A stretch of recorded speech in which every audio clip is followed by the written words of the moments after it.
नमस्कार दोस्तों, स्वागत है आपका न्यूज वाले में। मैं रोशनी आज आपके लिए लेकर आई हूँ 10 मिनट में देश और दुनिया की 50 बड़ी खबरें। कुवैत से 45 भारतीयों के शव कोच्चि लाए गए। केरल के सीएम विजयन ने एयरपोर्ट पर श्रद्धांजलि दी। मृतकों में 23 केरल के, 3 यूपी के। मृतकों के शव लेकर कोच्चि एयरपोर्ट पर उतरा था सुपर हरक्यूलस। थोक महंगाई 15 महीनों के ऊपरी स्तर पर। मई में 2.61% पर पहुंची। खाने पीने की चीजों के दाम बढ़े। फरवरी 2023 में थोक महंगाई दर 3.85% रही थी। G7 समिट के लिए इटली पहुंचे पीएम मोदी। जाते वक्त कहा था, खुशी है पहले दौरे पर इटली जा रहा हूं। वे इटली के प्रधानमंत्री जॉर्जिया मेलोनी, अमेरिकी राष्ट्रपति जो बाइडेन और यूक्रेनी राष्ट्रपति जेलेंस्की समेत कई वर्ल्ड लीडर से मुलाकात करेंगे। तीसरी बार भारत का प्रधानमंत्री बनने के बाद ये नरेंद्र मोदी का पहला विदेश दौरा है। बाइडेन का बेटा हंटर गन केस में दोषी करार, 25 साल की जेल हो सकती है। 120 दिन बाद होगा सजा का ऐलान। हंटर पर आरोप है कि उन्होंने गन के लाइसेंस के लिए आवेदन के दौरान अपनी नशे की लत की जानकारी छिपाई थी।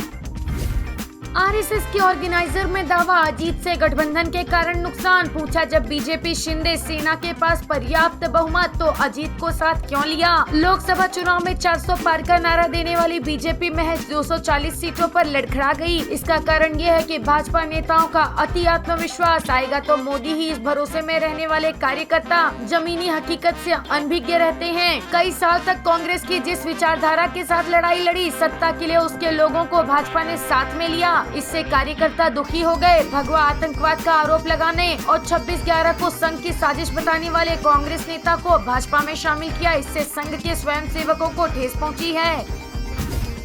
गेहूं का भंडार 16 साल में सबसे कम। असर, आटा महंगा होगा। ज्यादा दाम पर भी सरकारी खरीद 29% कम। गेहूं के सरकारी भंडारों में हर वक्त 3 महीने का स्टॉक 138 लाख टन होना चाहिए, मगर इस बार खरीद सत्र शुरू होने से पहले ही ये सिर्फ 57 लाख टन था।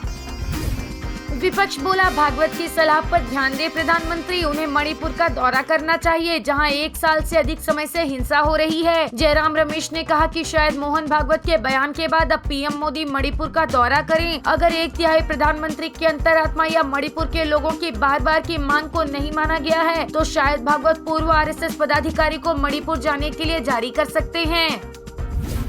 सीएम योगी का राज्य कर्मचारियों को तोहफा, रिटायर होने के बाद भी मिलेगा वेतन वृद्धि का लाभ। अब रिटायर होने के अगले दिन होने वाली वेतन वृद्धि नियत होने पर ऐसे कर्मियों के पेंशन की गणना एक नेशनल वेतन वृद्धि को जोड़कर की जाएगी।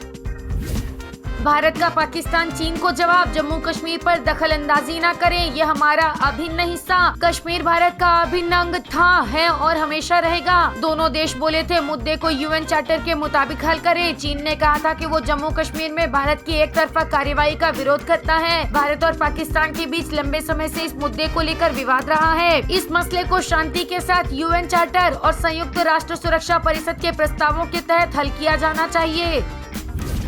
भारतीय सेना को मिला पहला आत्मघाती drone Nagastra. 30 kilometre range, 2 kilo warhead capacity, 60 minute तक हवा में उड़ेगा। पाकिस्तान चीन बॉर्डर पर तैनाती होगी। इसका एडवांस वर्जन 2 किलो से ज्यादा गोला बारूद ले जाने में सक्षम है। इसका इस्तेमाल दुश्मनों के ट्रेनिंग कैंप, ठिकानों और लॉन्च पैड पर हमला करने के लिए किया जाएगा, ताकि सैनिकों का जोखिम कम से कम हो। वीडियो पसंद आया हो तो लाइक, शेयर और सब्सक्राइब करना ना भूलें।